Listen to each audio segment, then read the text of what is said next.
My friend Mark and I love exploring abandonments. We've been doing it for years, and I'm telling you, it never gets old. The constant creepy feeling, finding new areas, guessing at the history, it's almost addicting. From the first time we did it, we were hooked. Still, you can only explore houses for so long before you have to move on to something bigger. And that's what led us to what happened last year. There was this huge abandoned hospital near us, just a few towns over. We'd never seen it ourselves, but knew that it had been abandoned for several decades, having closed down in favor of a smaller, more modern one. Mark shot me down the first few times I suggested it, since he was worried about getting caught by the police. Eventually, I was able to convince him, though, pointing out that they'd probably just tell us to leave. It was around 7:30 p.m. when we left, but it was summer, so the sun was still up. On the way there, we went over the plan one more time. The hospital was pretty isolated and the area around it was overgrown. The idea was to drive to a parking lot about a quarter mile away. From there, we'd sneak through the bushes, and by the time we got there, it would be dark enough to walk across the last paved stretch to the front doors unseen. When we got to the parking lot, we stood by the car for a few minutes. The road next to the lot went by the hospital, and we wanted to get an idea for the traffic, and therefore our chances of being seen. It seemed like our odds were pretty good. In the 10 minutes we waited, only a single car went by. Next, we checked our supplies. For each of us, a flashlight, a bottle of water, some disinfectant, a box of Band-Aids, and a cheap radio for when we inevitably decided it would be creepier if we split up. As I started for the trees, Mark tapped me on the shoulder. I almost forgot. I got this from the library earlier. He reached into his backpack and retrieved a rolled-up piece of paper. It's a map of the building for the fire exits and stuff. You take it. Doesn't a map kind of defeat the purpose of exploring? I asked. We'll only look at it if we have to. If one of us gets hurt, it would kind of suck to bleed to death looking for the exit. All right, but why do I have to take it? Because one of us means me. He had a point. In the years we'd been exploring, we'd had 3 total injuries. All of them were him. I put the map in my back pocket and we started towards the hospital. Just as planned, it was dark when we got there. Because of the surrounding trees, we couldn't make out a clear silhouette of the building against the sky. Shining our flashlights on it showed a brick exterior and 3 floors. Most of the windows were broken. The main entrance was wide open.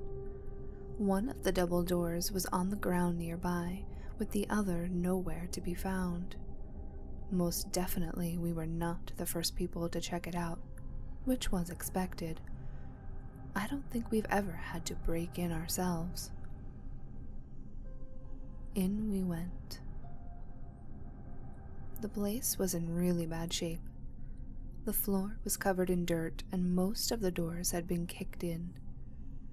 There were holes in most of the walls indicating that thieves had taken the copper wiring. There was also loads of water damage. With all of this, do I even have to mention the graffiti? The first floor was probably the most interesting. It had the cafeteria, staff room, and by far most interestingly, the morgue. There was even a set of tools left behind. As a rule, though, we don't take things from abandonments, but at that time, we really wanted to. We went up the stairs to the second floor. There, most of the doors were intact, and there was no graffiti. I guess the teenagers looking for trouble were too lazy to climb a set of stairs. The thieves had motivation, though, and there were just as many holes in the walls as downstairs. It was at this time that, as always, Mark wanted to split up. I tend to take my time, and he moves pretty quickly in comparison. I go for details. He aims to see everything. Because of this, I knew he'd end up far away from me. It was all right with me, though, as I kind of liked the silence. The creepiness is a big part of what makes it fun. And if he didn't split us up, I probably would have. The second floor was mostly just patient rooms, beds and tables, nothing much. As I was exploring, I could hear Mark's footsteps upstairs. They'd go a distance, stop. I'd hear the faint sound of a door opening, and then I'd hear him move away. He really had gotten ahead. I'd only explored about half of the floor, because I then came across a relatively large sitting room, which was in the middle of the building. It was actually pretty well illuminated by moonlight thanks to the large window that made up one wall. Looking out, I could see the paved front area we had entered from. I didn't really need the flashlight, so I turned it off. There was a coffee table in the center of the room surrounded by 4 old sofas. I sat down at one of them for a water break. It was pretty creepy, just sitting there alone, everything bathed in a dull blue light. I kept seeing things out of the corner of my eye, but in that light, this was expected. I was just putting my bottle away when I heard my radio crackle. Mark said, "Hey, I'm kind of lost in here. Can you help me find you?" I would have been annoyed at having to use the map, but after seeing things for a few minutes, I was kind of creeped out and wanted to get back together. "All right," I asked. "What's the nearest room number?" "I'm in room 308. "Okay, you're in the east wing, 3rd floor. "Where do I go from here?" "Walk so that the numbers are descending. There should be a staircase next to 301. About 2 minutes went by. I was about to try talking to him again when he came back on. "Okay, these stairs are blocked. Where are you?" I answered, "I'm in a sitting room in the middle of the 2nd floor. I take it you're next to 301 now?" "Yes." "Okay, now you'll want to move in ascending order then. There should be an employee staircase next to 349. That leads down here." Across the hall from the sitting room, according to the map, was a staff lounge. This was where the stairs went. After 10 more minutes, I could hear Mark's footsteps above me. Once again, the radio crackled on. "These stairs right here?" "Yep, I can hear you above me." As I listened to him walk off, I went to the door of the staff lounge. On the other side, I could hear Mark descending the steps and walking across the room.